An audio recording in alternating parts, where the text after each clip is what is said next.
Hello, coming back. We're gonna do a video about another team. I kind of showed a tidbit of the draft that was crazy, the worst draft pick ever. Check out that video. But I'm gonna come back at you with the actual results from the entire draft, not just the crazy part, right? And show you how, give the background on this team in that draft that I was actually in, and bring it forward from when I bought the team last year prior to the draft. So let's get into it, right, guys? It's going to amaze you. Again, if you have not seen that video, go check it out. And if you have ever seen a worse draft pick, yeah, let's go with it. All right, slideshow, let's go. All right, so this was a team that I originally bought just over a year ago. It had some things that I liked. Chubb. I thought that it had some other good things. Noah Fant was an okay receiver, had some young, decent wide receivers, right? Pittman, I wanted a share of Pittman. But I go a little bit further in on this one, where was it here? Nope, that one. So this is what I had on the bench. So I wound up having Pittman and Campbell. So I figured no matter what, I was going to get the number one wide receiver in Indianapolis with Wentz last year. Hoping that one of them would take a big leap forward, right? And then there were some other guys on there, that were all right, but, guys that I wanted to be able to move. Gaskin was on there, Jarvis Landry. I wound up trading Jarvis Landry immediately for a second round pick. All right. So this is where I started from. So just take a look at the roster. It's it's a type of roster the reason that you sell a team, right? Not a whole lot of future with it. I think that I'll have a picture next here of the draft picks that I acquired. So when I did that, those were the draft picks I wound up having, right? Right away. So I made a couple trades by the time that draft came through. And I wound up let me see if it's this one. There we go. So these are the draft picks I wound up making on this team, right? Let's put that here. So I wound up getting Najee Harris, number 2 overall. He fell to me. My choice was Chase or Harris, right? Running back is tougher to get. Got Najee, right? Figured I'd be able to trade him if I wanted to. I wound up picking up Kadarius Toney, Justin Fields in the second round, and I wound up getting, Mac Jones at 410. So that was the whole size of the program with what I wound up doing last year. So by the time I ended the draft last year, this is what my team looked like, right? So let's get rid of that and that. So that was my 21 picks. So I had actually moved up when I started from that to get some other picks, right? Let's get rid of that. So now we're up here on what image 4.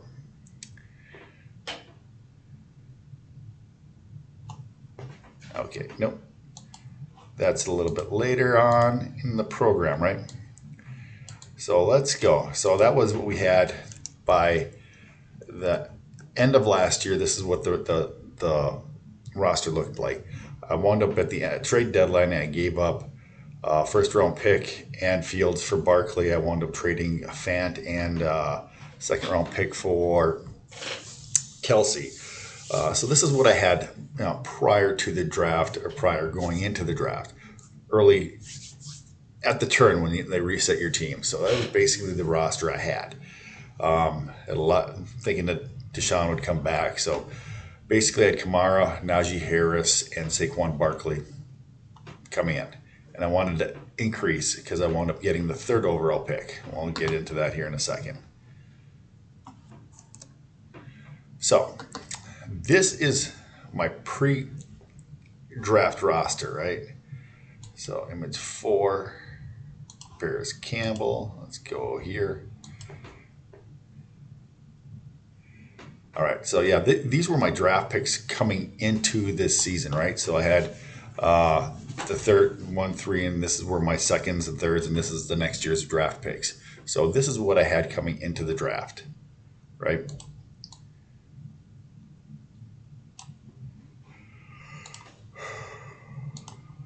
All right. So I got into the draft, so let's get to that. So I mean, I thought I was sitting pretty good. I had a lot of quarterback depth on this one. With Mac Jones and Davis Mills, I could trade them prior to the draft. I wanted to keep one or the other, not knowing what for sure Deshaun Watson's spot was in the league, if he was going to actually play, if he was not going to actually play. So I needed to keep Russell Wilson just to be able to start him because I think this team is good enough and ready to win. So what I had done is with Barkley, Harris and Kamara, and knowing that Kamara is probably going to get a couple game suspension, I knew I needed to get at least another wide receiver. So I had that 1-3 pick, this team paid pick, number one in 2022 was the third overall pick. What I wound up doing was I went from 1-3 to 1-5 and picking up Jerry Jeudy in the exchange. I wound up losing Russell Gage and Kadarius Toney in the transaction. And I did 1-5 and I wound up getting Palmer back. Did I get something else back? I thought I had something else back. At any rate, basically Jeudy and Palmer and 1-5. Okay, so that was it for Kadarius Toney, Russell Gage, and 1-3. So basically, I get an upgraded wide receiver, and I think I'm going to get Garrett Wilson, also with 1-5. But alas, that is not what happened in the draft. So let's check out the next image. Oh, so this is what I actually wound up starting the draft with. So this roster, along with these picks. Like I said, at 1-5, I was planning on getting Garrett Wilson because that's how all the drafts were following. But again, this was a crazy draft. So we're going to get into this. So 1-5, 3-1, and 5-1. And I had a choice at 5-1 to either keep Tyler Higbee or 5-1, draft at 5-1. And I had shopped Tyler Higbee around the league, tried to move him, couldn't get it done. He went well after 5-1. I think he went in like the 11th round. Some guy was still drafting. I think he picked him like the second last pick. So that's what that is. All right. So we know where we're at there. Let's see. What is this last image? Okay. That's the last picture. Is it? No. Oh. Perfect. All right.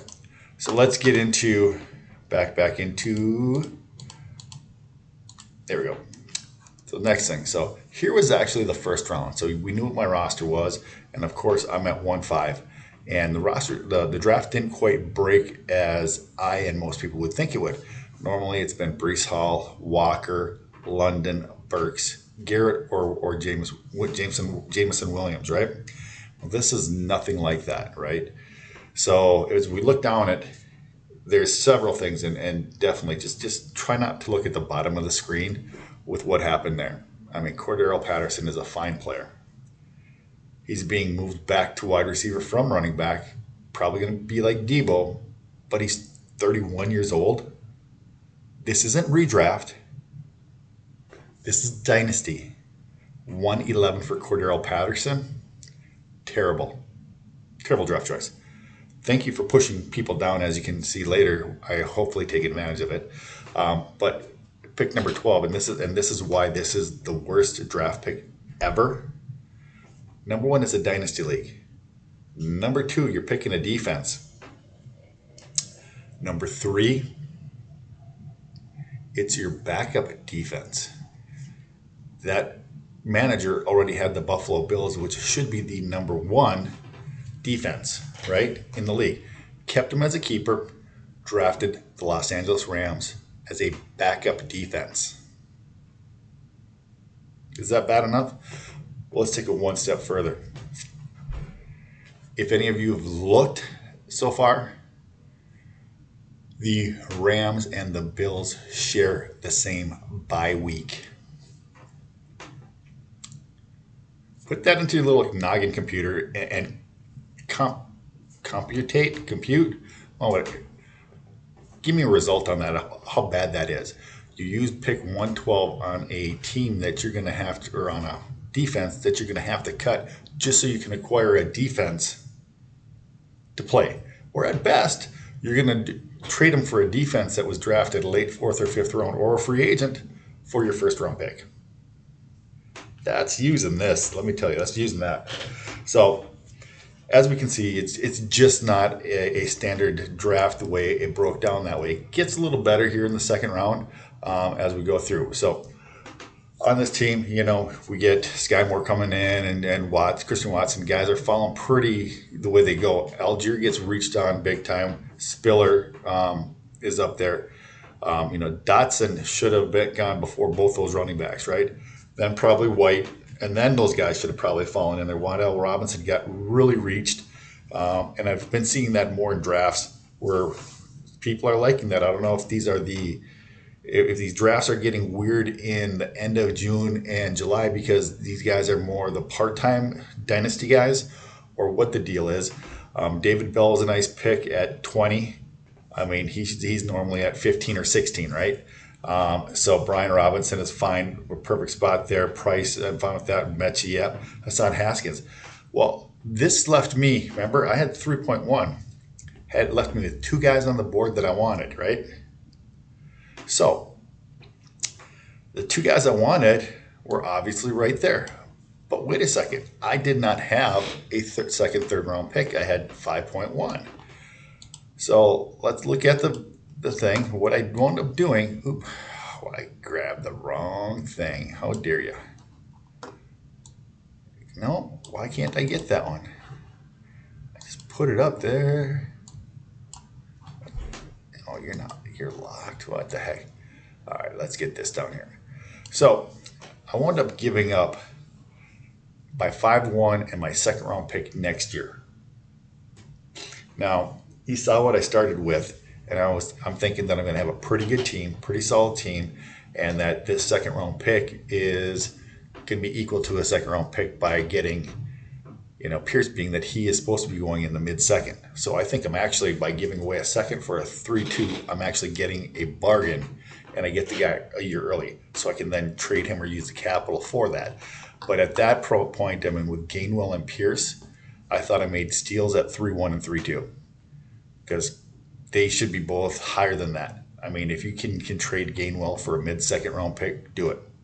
If you can get Alec Pierce in the late second, you're happy about that. I got him in the third. I had to give up a second round pick in 23, but like I said, with what my roster is looking like, it looks like that's going to be a late second, 2.1 X, we'll say 10, 11, 12. I mean, hopefully I'm in the money with this team. So, so that's what we'll do. So this is what your third round looks like. And guys like Shakir and Thornton were not bad picks at the back of the third round. But again, everybody was pushed down on this one, right? Jalen Tolbert went to pick 28. That's phenomenal value. He's picked a lot of times at 210 or before. So I saw him go as early as 2-3 in a draft last week. So that's incredible value on him. All right, let's quickly move on here to the fourth round. I just made it fourth and fifth round because we started getting a ton of keepers in there and going from there. So this is what your fourth and the fifth round 5-1 showed, right? So obviously there's a couple keepers in here, but I mean, Pierre Strong in the fourth round, you can't argue with that. Snoop Connor, you're taking a flyer. Same thing with Justin Ross, Parker Elliott, Romeo Dubes. I mean, almost a fifth round pick. I mean, why not? Isaiah Pacheco. If you got the roster space, go with it. Tyler Batty. All these guys are fine, right? In this situation, it's a coin flip, even if they make the roster long term, right? 2 years. So you'll find out where they're at. All right. So it's just what it is. I just want to show you what the draft results were. So what I'm saying is this is what my team winds up looking like. And maybe I can expand it here a little bit. Everything I touch is not the right one. Let's make that a little bit bigger. Make it easier to read, right? So these are my 22 players. Now I'm going to be a little bit stuck if nobody gets hurt. I'm going to be a little bit stuck if, nobody in the league gets anybody hurt and needs to make a trade for somebody. But I really like this roster. I mean, as far as that goes, I've got Jeff Wilson on my roster.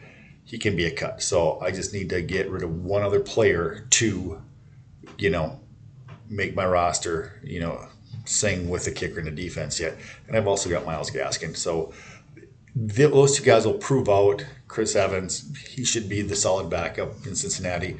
And a couple of other things with the running backs is that Jeff Wilson, I think, is going to be the primary backup to Isaiah Mitchell.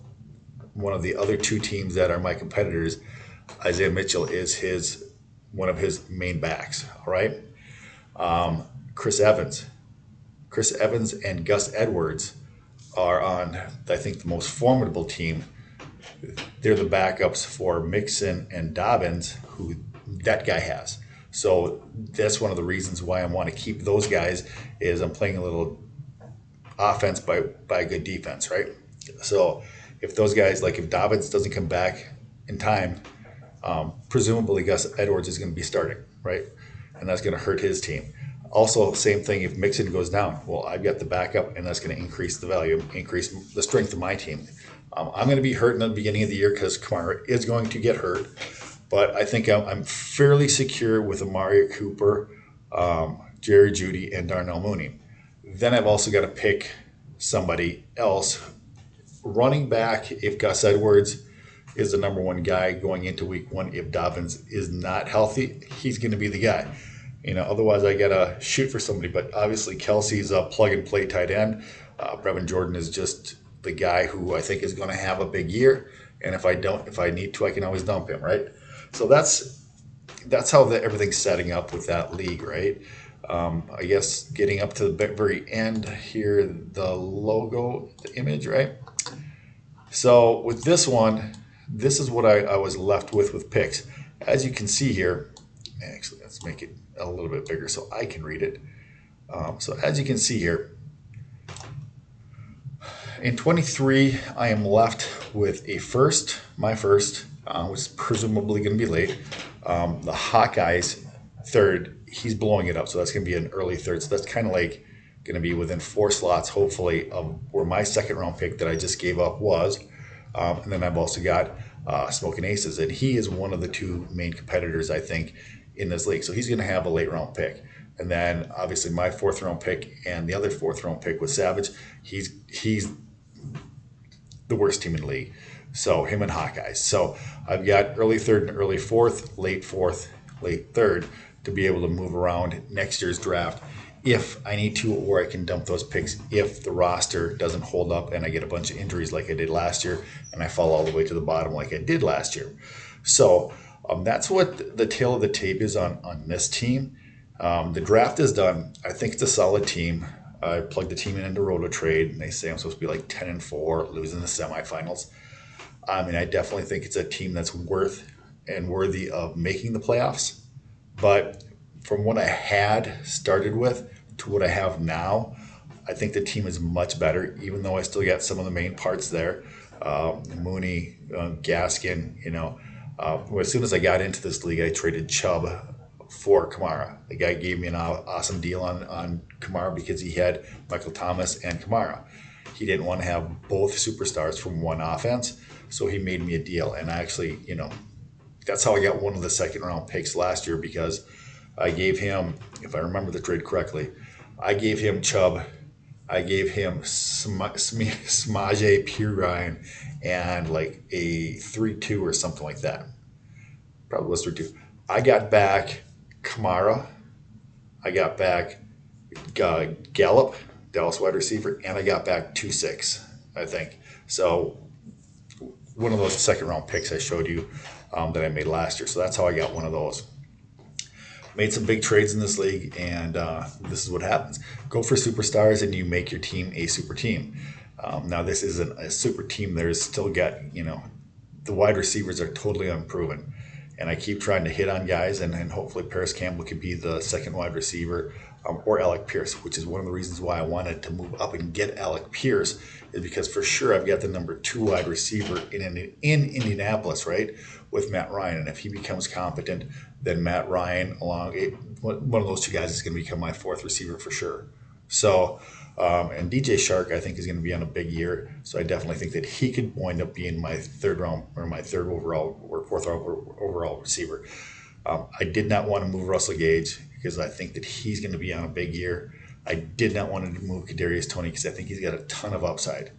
But I think I went for safer plays, got burnt a little bit early in this draft by not getting Garrett Wilson, who I think is going to be a monster this year. There's a lot of bad things that are being said about Treylon Burks.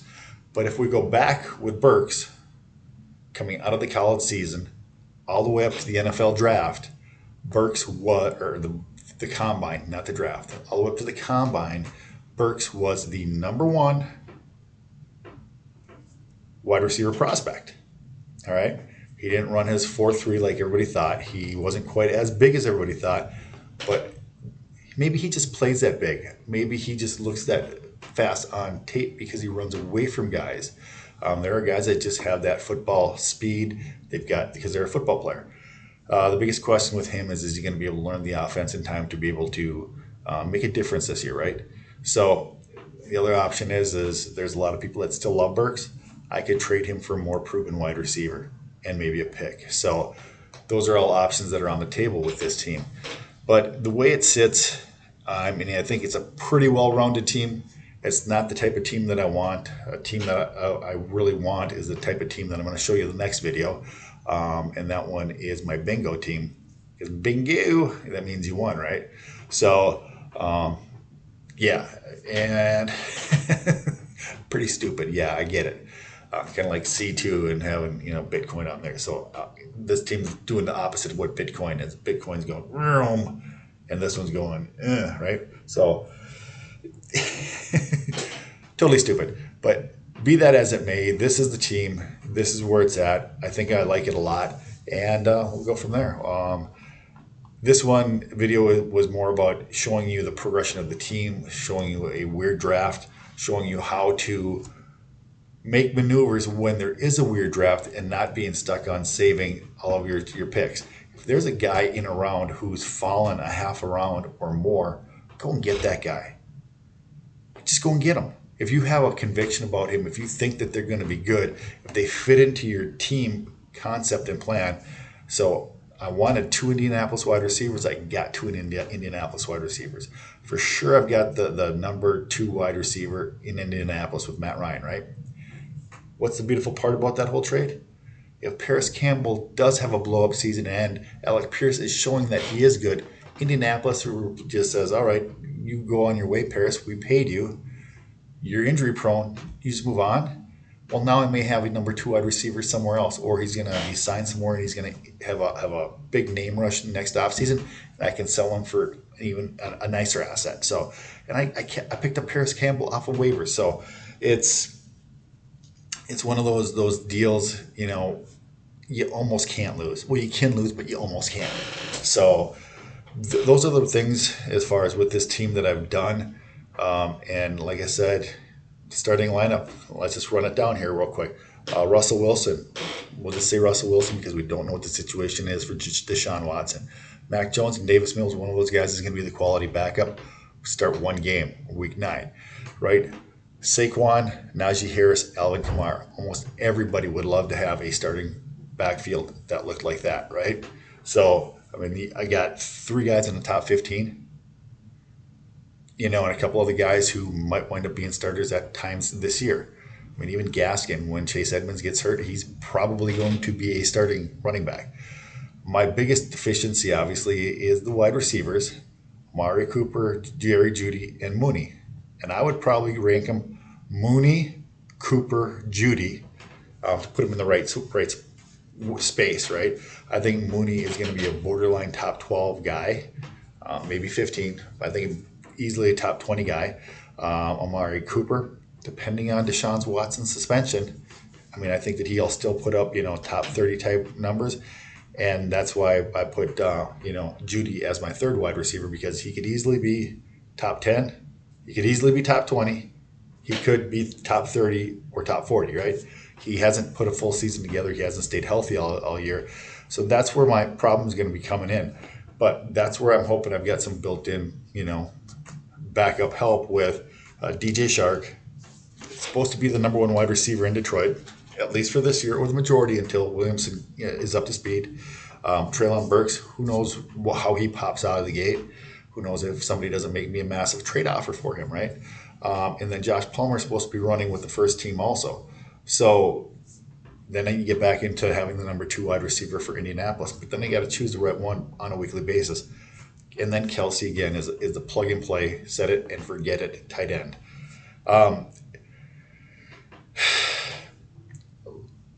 There's no way I should not finish any worse than 3rd in this league. All the teams are terrible. This is the league. I started off 0-6 last year, ran off 5 straight wins, and because Russell Wilson, because Barkley at the end of the year after I made the trade for him, left me high and dry. I wound up losing 2 games, and then I wound up not making the playoffs, starting at 0-6. So this isn't a very good league. So with all the injuries I had, I mean, Judy, well, I didn't have Judy in this team. So, I mean, it was a crazy season this year. Had all these injuries. Gus was down, I couldn't put anything together. Even when I got it together, then the guys just, gave me terrible weeks. So, and that's why I wound up in this league, having the worst team by cumulative PPI points per game. So that I gave up the 1st round pick for Barkley. And I was supposed to be giving up like a mid-3rd or mid-1st or whatever. So that's what this team is. This video's run a little bit long, a little bit whatchamacallit at the end here, but that's going to be it. Until next time, take care. For J&J Dynasty, like, click, subscribe. Put any comments or questions down below. If you need any of the trade breakdowns that I actually made with this team, I could pull up some of those, or ask me how I got somebody in the comments below. I can definitely put that in there for you. All right, until next time, take care.